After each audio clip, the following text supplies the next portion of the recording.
If you're thinking about buying a home, especially here in Florida, there is a question you absolutely need to ask before you sign anything. Does this house have city water or well water? It sounds simple, but trust me, it's one of the biggest surprises that out-of-state buyers run into when they move here.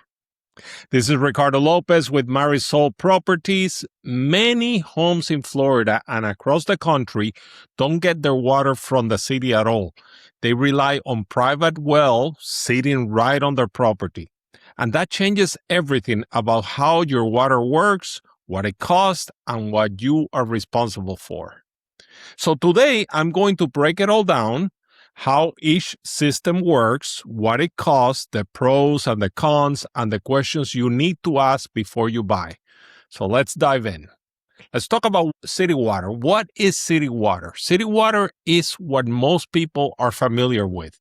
The municipality pulls the water from underground aquifers. Here in Florida, that's mainly the Floridan aquifer. It's a massive limestone formation that sits underneath the entire state.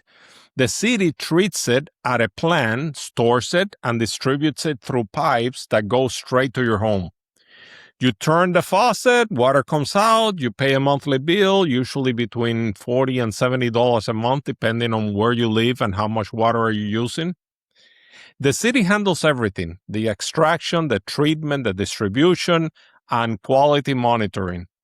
The water meets EPA standards, and the city publishes an annual water quality report that anyone can look up. You don't have to lift a finger.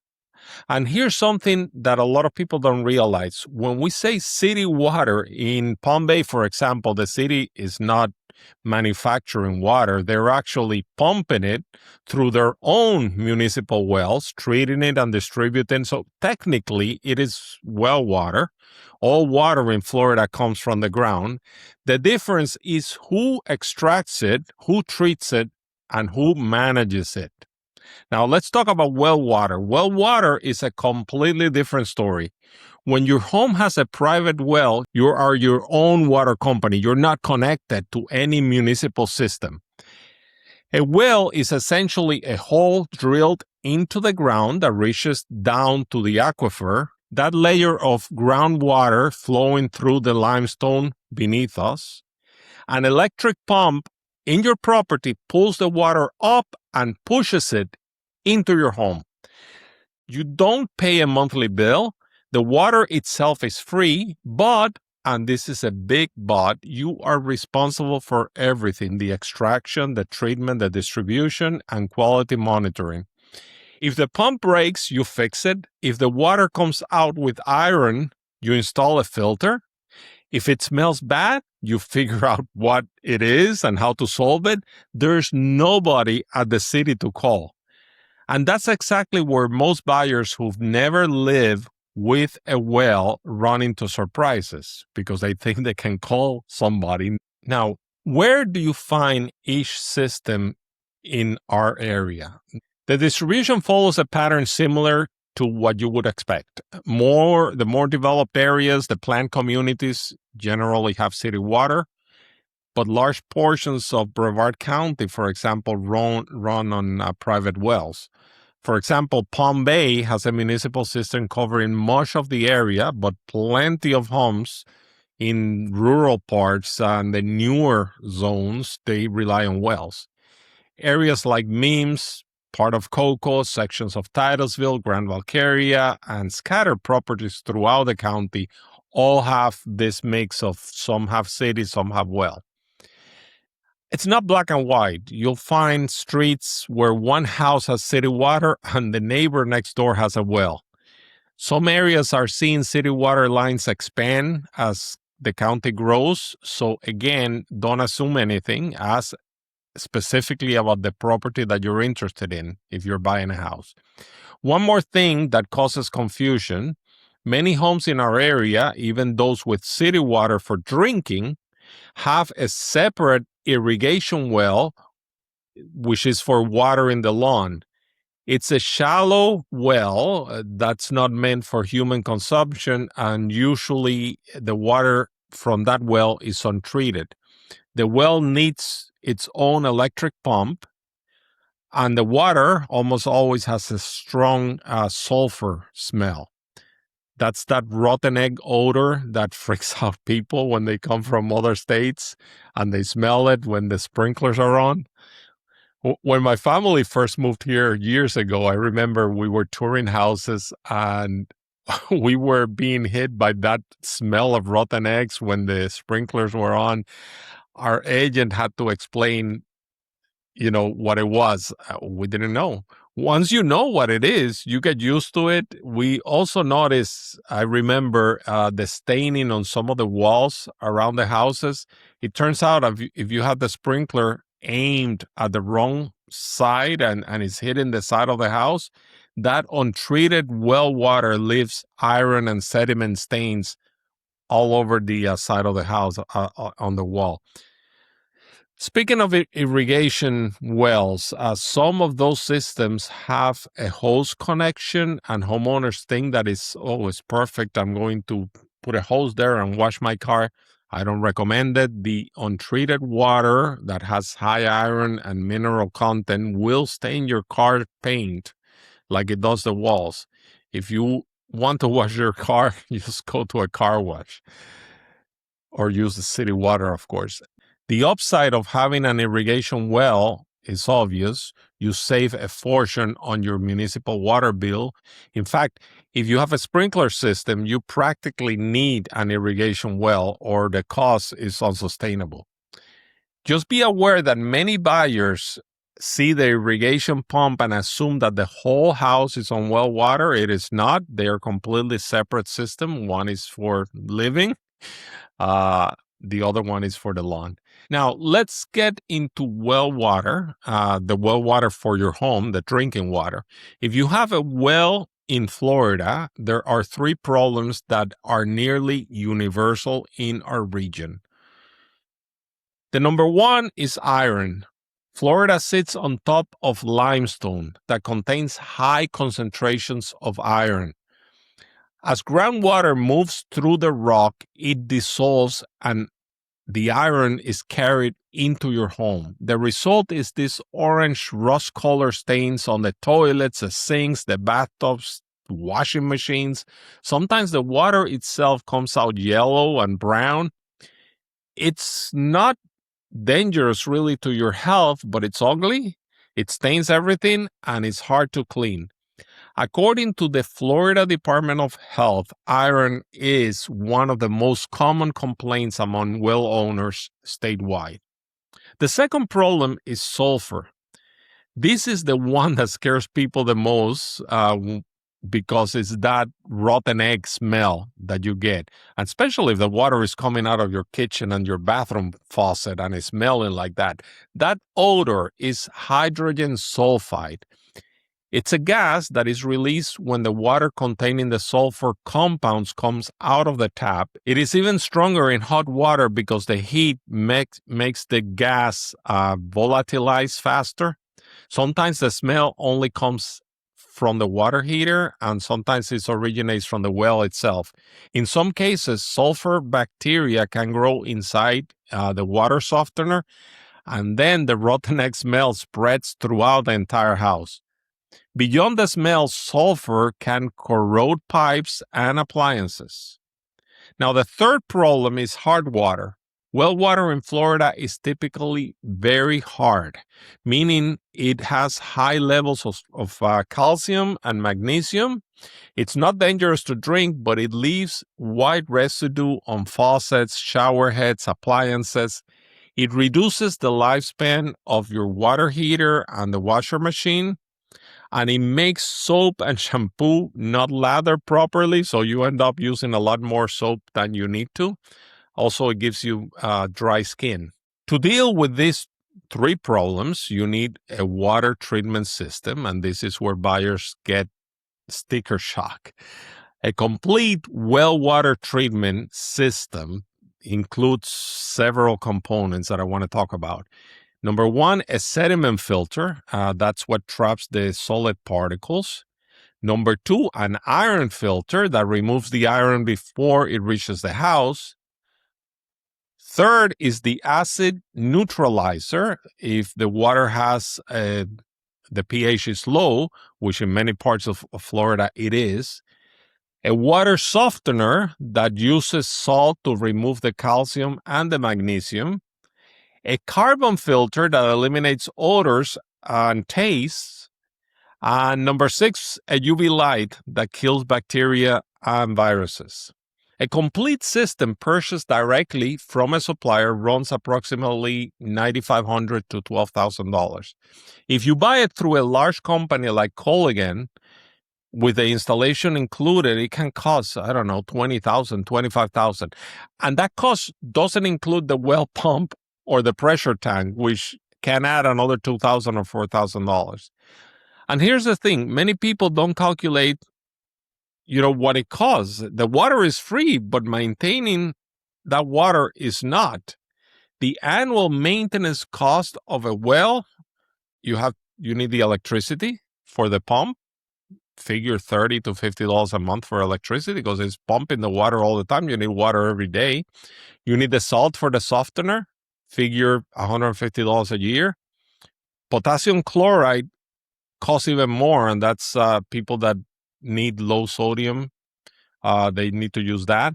A carbon filter replacement, every 4 to 5 years, you need to replace it, say $600. The UV bulb replacing every 12 months, like $150. Well pump replacement, pump always lasts 10 to 15 years. Replacing it costs like $800 to $1,500. The annual water testing, which is recommended, $50 to $200, depending on what you want to test for.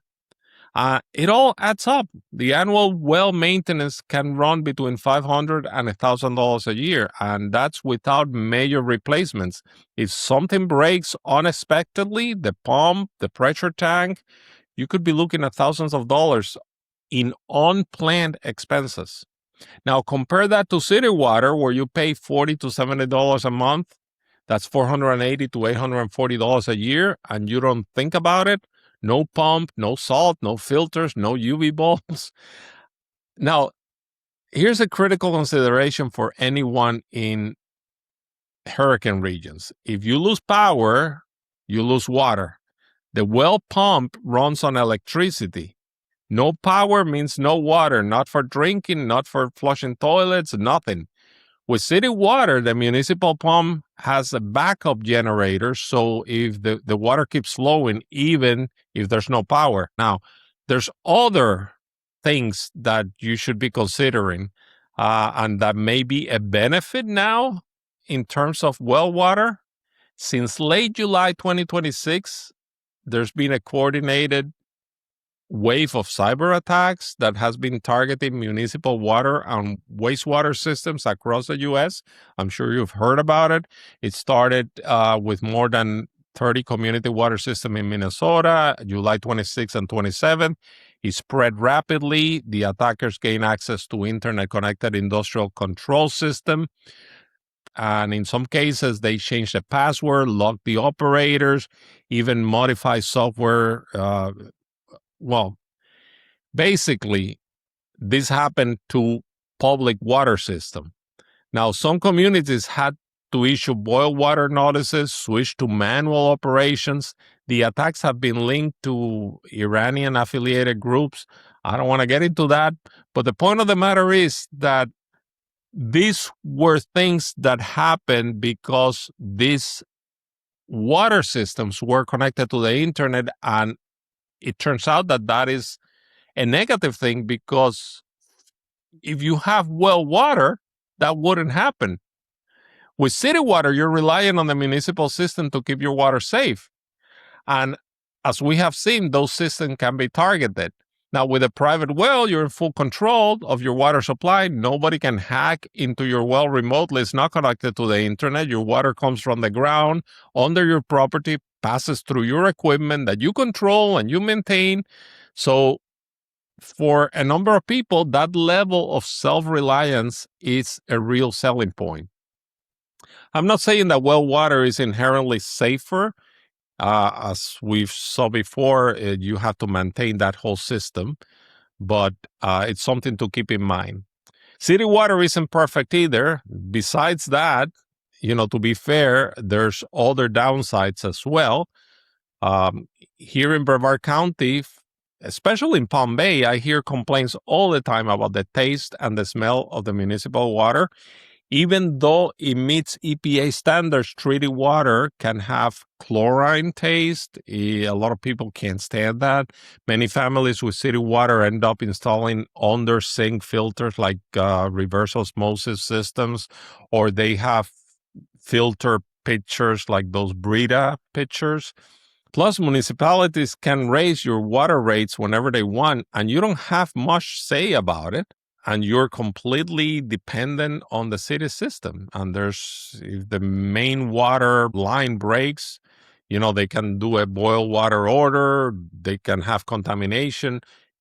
You don't know what can happen. You're not in control. Now, there's some questions that if you're buying a home, you need to ask. One, does the house have city water or well water? Don't assume. Ask the agent, check the MLS listing, verify with county records. Mistakes happen in listings. So even if the MLS says one thing, you have to be sure. If you have a contract on a house and you're during the inspection, the inspector can take a look at that, and most inspectors can tell you if it has city water or not. Two, if it's a well, what treatment system is installed? Has it been inspected? If there's no treatment system, or if the old one is failing, you have to budget $10,000 to $15,000 for a complete setup.